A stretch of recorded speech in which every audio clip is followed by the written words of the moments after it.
Alisher Navoiy haqida 10 ta fakt. Alisher Navoiy 1441-yil Hirotda tug'ilib, 1501-yil shu yerda vafot etgan. Buyuk shoir Lutfi 10-12 yoshli Alisherning "Orazin yopqoch ko'zimdan sochilur har lahza yosh" deb boshlangan birgina g'azaliga o'zining butun ijodini almashtirish istagini bildirgan. Navoiy 50 ming misradan ortiq she'rni yod bilgan. Alisher Navoiy turkiy tilda yozgan asarlarda Navoiy, Forsidagilarda foniy taxallusini qo'llagan.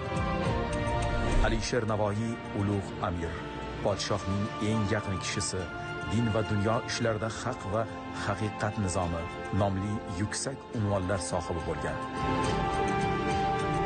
Navoiy 52 ming misralik Xamsa asarini yozishga atigi 6 oy sarflagan. Alisher Navoiy o'z ijodida 26 mingdan ortiq so'zdan foydalangan.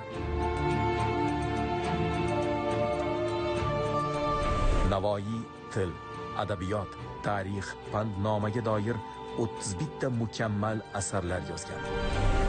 Alisher Navoiy 80 ta masjid, 52 ta rabot, 16 ta ko'prik, 4 ta madrasa, 1 ta kutubxona qurilishiga homiylik qilgan. Biz o'zbek xalqi Alisher Navoiyning avlodlarimiz.